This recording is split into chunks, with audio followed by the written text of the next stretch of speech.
All right, hello everybody. I'm Tom Wistrcill, I'm JT Wistrcill. and we'd like to welcome you to the second episode of From the Couch, where we're looking at the 2020 NFL Draft. And today we're looking at the AFC East. Four teams, all with bright futures ahead of them. Maybe not, Maybe not. but there's a lot of Super Bowl trophies that rest in this division, no doubt about that. So let's start there, JT, with the New England Patriots. What's the draft look like for them, knowing they have a glaring need at one position? What do you think? So obviously the Patriots, this division has been the laughingstock of the league for a long time because the other three teams have just been stomped by the Patriots over and over and over again. And this year is going to be different finally because, of course, Tom Brady is gone. It's different roster, different free agents. They did not do almost anything in free agency. I mean, bringing back Brian Hoyer. They got back Devin McCourtney, which is a nice move. Re-signed Joe Thuney, their good right guard or left guard. But once again, Tom Brady's gone. So it's not the same team. They're not as dominant as they used to be, and the division is open. And I think we're definitely going to get into some teams that are going to capitalize. Now, as you said, glaring need at quarterback. According to reports, the Patriots do not feel that way, and they actually trust Jarrett Stidham, their draft pick last year out of Auburn, to take over the reins from Tom Brady. They're going to ride it out with him. So they say. You never know. Maybe they trade up. Maybe they throw us a curveball, and if one of the good 5 quarterbacks falls to them, they're going to pounce on him. But you never know. So I think that they're not going to take a quarterback in the first 3 rounds, actually. I think bringing Brian Hoyer in as kind of the veteran to mentor Stidham. I think Josh McDaniels and Bill Belichick feel confident in him. So I actually don't think they're going to address quarterback early. Wow.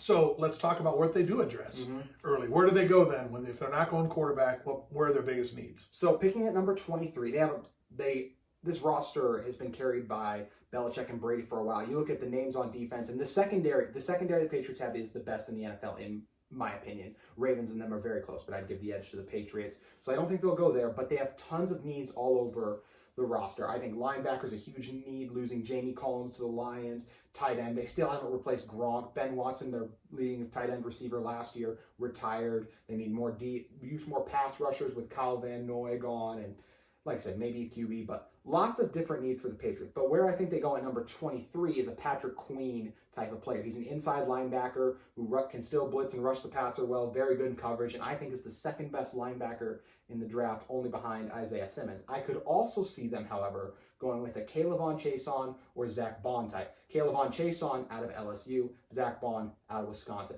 Both these guys were really good edge rushers in college, both outside linebacker types that also did a very good job of dropping into coverage. Some people actually think Bond will be an inside linebacker in the NFL, so he has the versatility to either play inside or outside. And watching Kayvon Chason, I mean, he's a freak athletically, and he could do both as well and would fit very well in the Belichick mold because they ask their linebackers to do so much.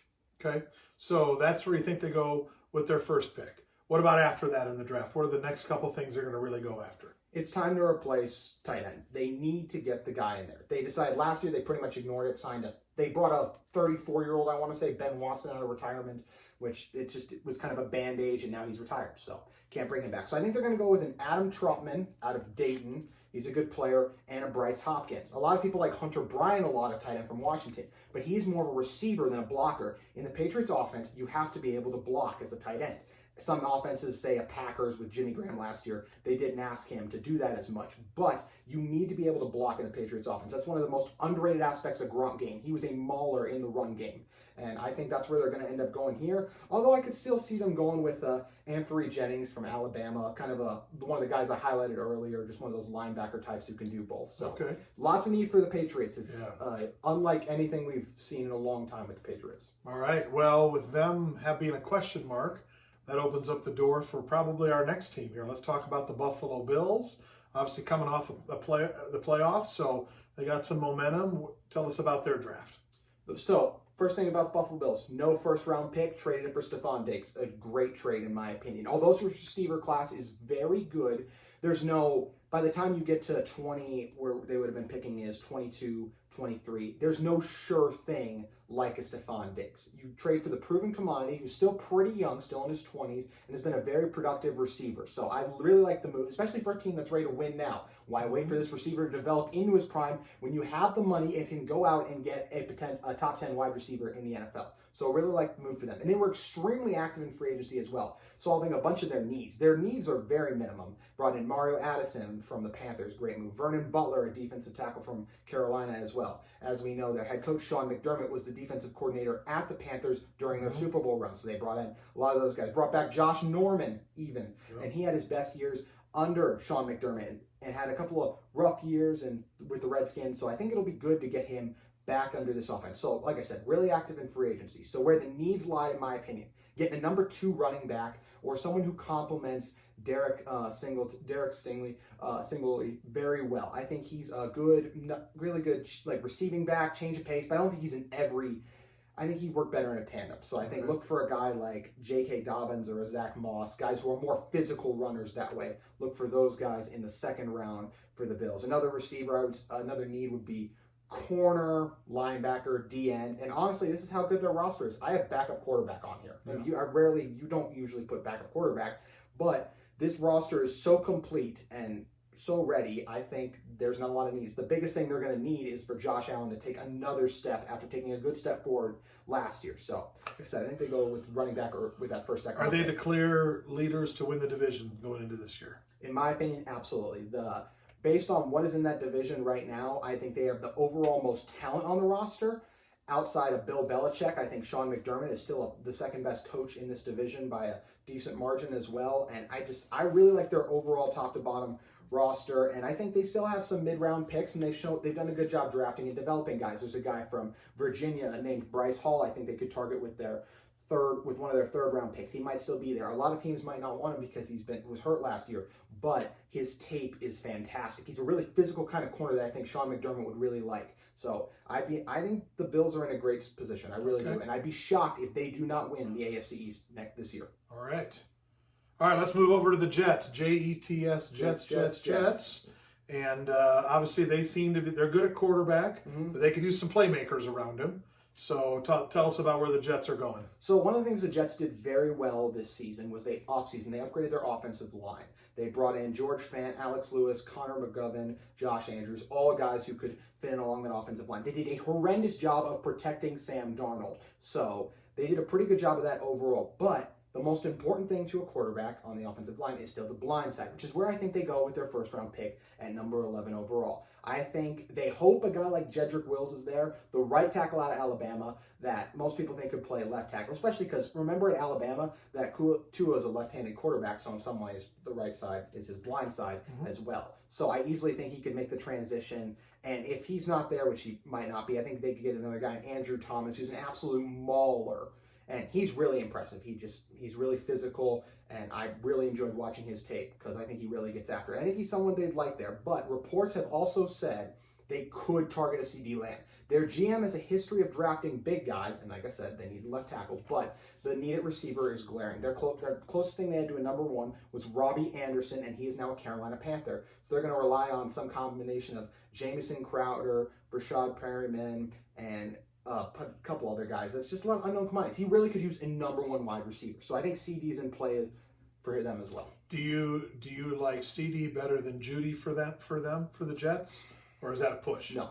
Okay. I personally like Judy better. For most teams, I like Judy better because I personally think Judy is the best receiver in this class. A lot of teams think CD is. A lot of people think Judy's the product of playing but with great quarterback, great wide receivers. It's a lot of knock on the Alabama guys surrounded by great players. But CD was surrounded by was a great play caller, arguably the best in the country in Lincoln Riley. So I would give Judy the edge because of his route running and I think his ability to separate. But I do think CD has slightly better hands and is a little more elusive. And I think that's something a lot of teams value in the NFL is elusiveness. So they take receiver, maybe that first pick. Then what about later in the draft? What else what other needs do they need to fill? Got to go after the outside linebacker position, in my opinion, for sure. They just have not had a consistent pass rusher there in way too long. So I think good guys to target in the second round would be Terrell Lewis, who a lot of people think is a project coming out of Alabama. But I see a really athletic guy with a good frame, good length in the arms too. And I think he could get him in the right system with the right coaches. Greg Williams is a very good defensive coordinator the Jets have. And I think they could really help mold him into a great pass rush. I see a lot of potential for him to translate well to the NFL. There were flashes, and I think those flashes were more important than the overall college film, which wasn't always great, but you really see the potential with him. Another guy I'd say would be, if he is gone, Terrell Lewis, because like I said, a lot of potential, a lot of teams might like that, would be a Josh Uche coming out of Michigan. He's another outside linebacker type that's extremely athletic. But so, like I said, they're not in like traditional defensive end position. They're not in like the, obviously if Chase Young fell to them, but they really want more of an outside linebacker type, like a Caleb on Chason or Zach Bond, guys I mentioned earlier. Okay. So I really think Terrell Lewis out of Alabama or Josh Uche out of Michigan would be good targets for them. And if they don't go receiver early, I just want to throw this out there as well. I would love to see them add Michael Pittman Jr., as him and Sam Darnold were teammates for Darnold's last year at USC. And I think Pittman is a great 50-50 jump ball guy, and that's just something that he doesn't really have right now, Sam Darnold. So I think that would be another great pairing. Okay. Do the Jets have a chance to jump over the Patriots for second place in the AFC East? Chance, yes. Will it happen? I don't think so, because coaching is so important in the NFL, and I will never pick Adam Gates over Bill Belichick. And I really believe the Patriots. I just think when you Bill Belichick, trust Jarrett Stidham, Josh McDaniels, that coaching staff, they'll figure something out, and I would still think they'll finish second. But the Jets roster is, in my opinion, definitely more talented, and they definitely have a better quarterback. So chance, yes. Likely to happen? Probably not. Okay.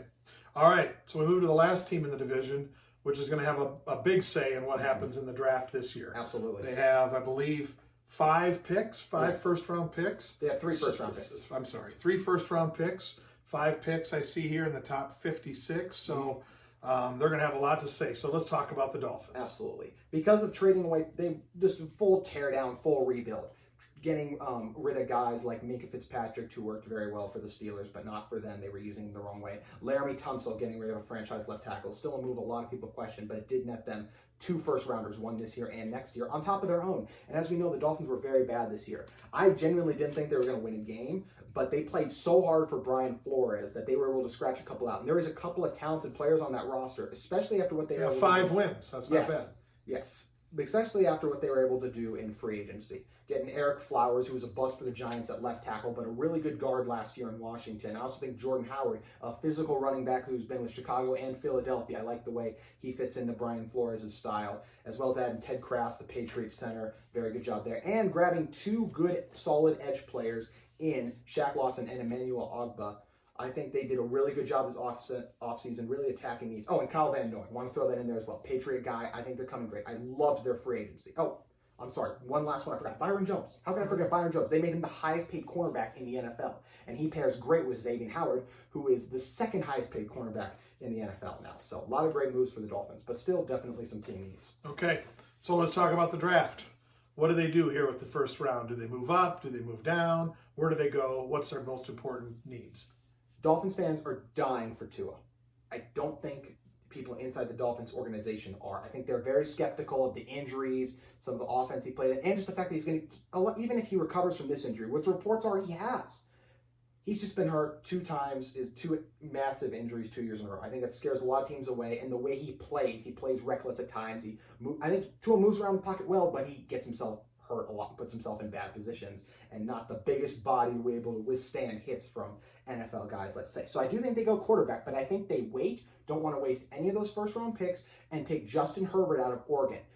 Bigger quarterback at 6'6", who still moves around very well. Not as accurate, but still pretty accurate, I think. I personally wouldn't do this, but I think it's what they're going to do. I think they're going to make the safer pick. So you think that, are you still saying they're late first round or in the second round? Is Justin Herbert still going to be around? Justin Herbert will be around when they pick at number 5 overall, which is exactly where I think they take him. Okay, so you thought, I'm sorry. Okay, you think they take Herbert with their first pick I really at do. 5. I really do. Great.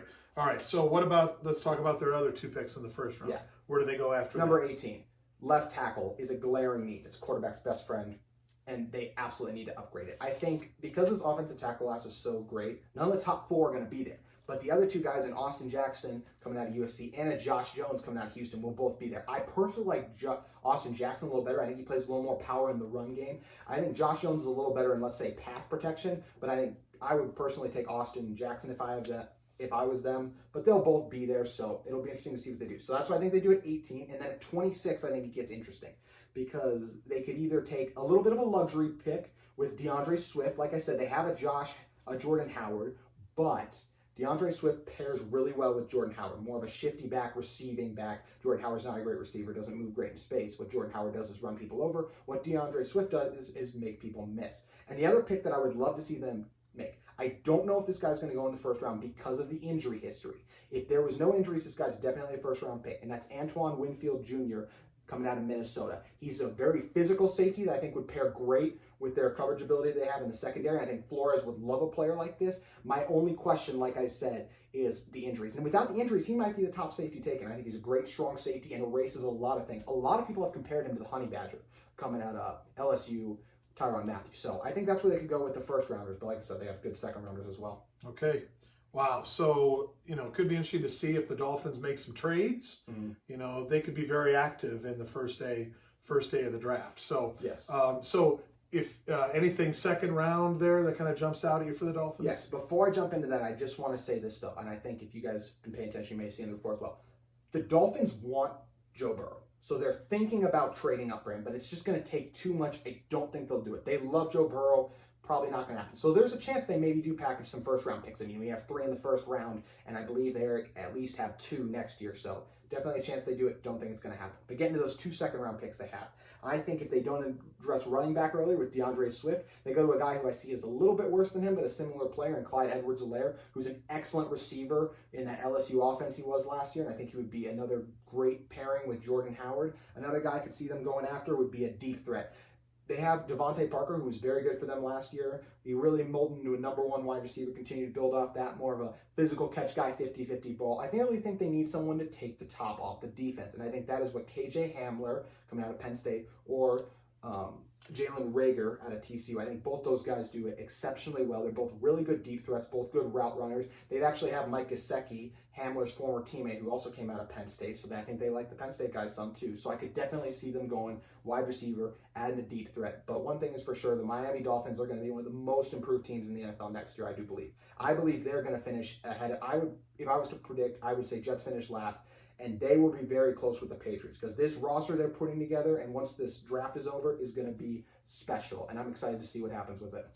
I'll only agree with you if the quarterback situation can turn out to be really positive for them. That's the question mark there. So that's our second edition of From the Couch. Thanks for joining us. This is JT, our draft expert, spilling out all the cool stuff.